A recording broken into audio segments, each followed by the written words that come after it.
Hey everyone. This video is going to discuss the second sample essay that you've been reading for essay number 2. So this one is the student sample essay on John Carpenter's Halloween. So this is another movie review, much like the one by Roger Ebert on Harry Potter and the Sorcerer's Stone, except this one is a student author who wrote it specifically for this essay. So a lot of things that you can definitely use to your advantage when going to write your essay, even if it's not a movie review. So I like this example though because, and I've already talked about it in one of the previous lessons on topic sentences, it's just a really solid essay. But if you're, in the context of looking at essay number 2, we're going to go back and look at this now and see how this student adhered to the expectations of an evaluation essay. So in the introduction, we learn right away what the subject is. We know it's the movie Halloween by John Carpenter. We can tell right away what the student's judgment is. I mean, he says, it's undoubtedly the greatest horror movie of them yet.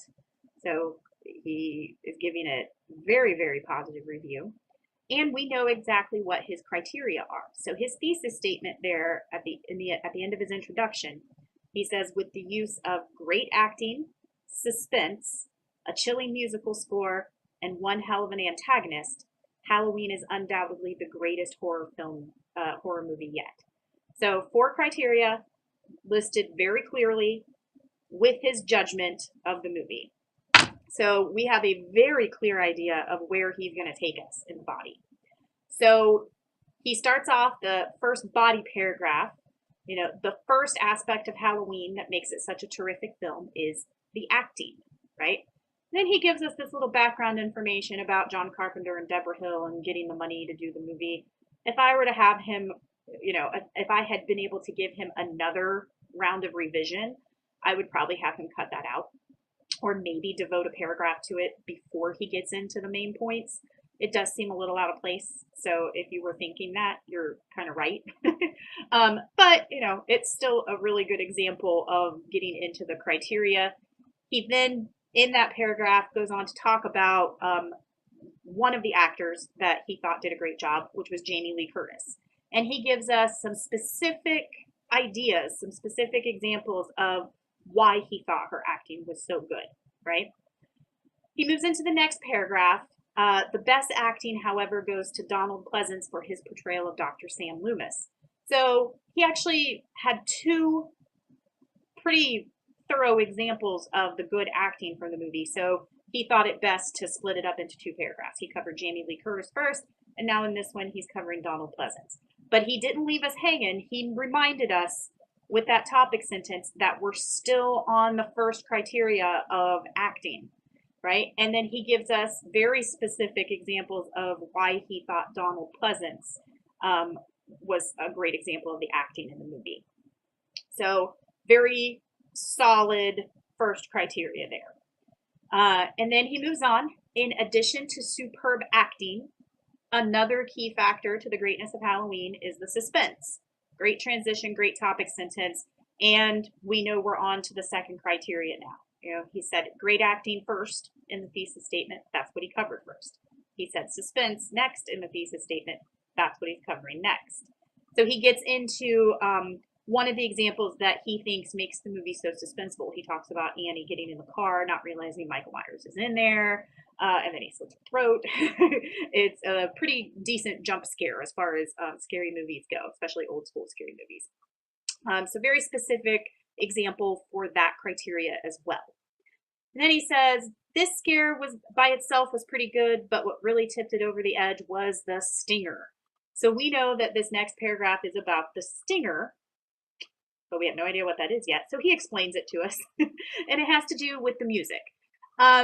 He could have possibly been more specific with that topic sentence, and instead of just letting us know that this paragraph was about the stinger, because it is a topic sentence, he lets us know exactly what the paragraph is about, the stinger. The problem is that not many of us are going to know exactly what a stinger is unless we're talking about bees and wasps, right? So he could have possibly reworded that to make it a little more familiar to us. But even still, it's a decent topic sentence that does at least function well. Then he gets into what the stinger is and how it has to do with the music of the movie. And he said that was the third criteria in the thesis statement: great acting, suspense, chilling musical score. So this is where he starts talking about the music. He starts with the stinger, and then in the next paragraph, he explains how important the music was to the movie, that it was so important that Carpenter had it test screened before the music was added, and the audience was just like, added the music in, retested it, and the audience was scared out of their minds. And I can attest to that. If you've never seen this movie, you're kind of missing out. If you have seen this movie, you know that music. As soon as you hear it, it's like, oh. It still kind of raises the hair on the back of my neck. So he covers the music well. Maybe not in the way that we would expect, and maybe he uses a little bit of terminology at first that we're unfamiliar with, but he definitely stays true to his thesis statement and the order that he listed his criteria in, and he does give specific examples of what makes the music so great in the movie. The fourth criteria he listed in his thesis statement was about the antagonist, that you have to have a good antagonist in order for it to be a good, scary movie. So that's exactly what he does in this last body paragraph. Yet, even with the addition of the great musical score, no horror movie can ever be a good horror movie without an outstanding antagonist. And Halloween has the best antagonist in Michael Myers. Crystal clear.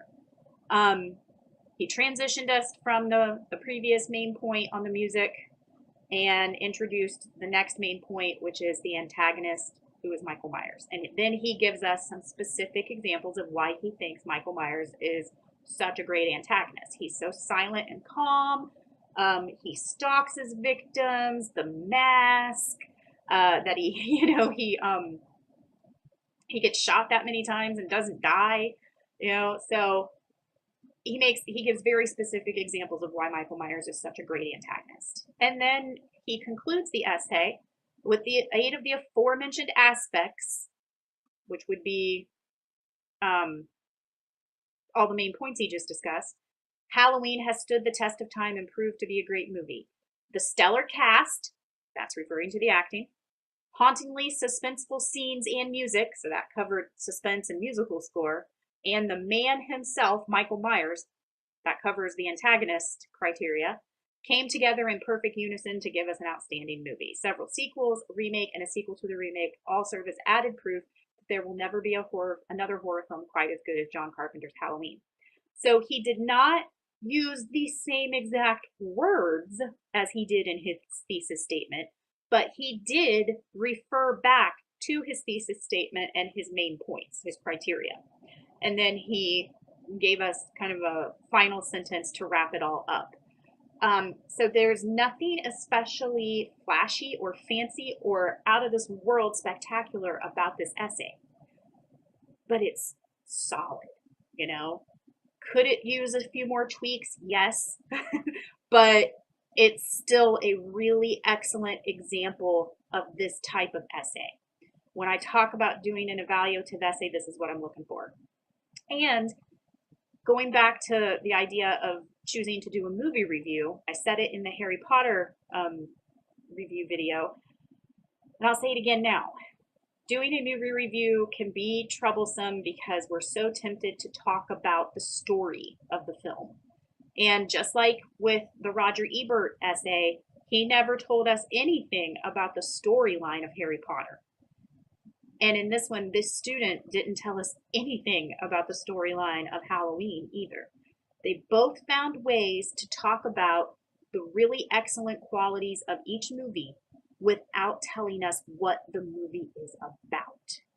So please keep that in mind. If you think that that would be super difficult for you to do, that you would be too tempted to start talking about the plot, then maybe you want to look for a different type of topic.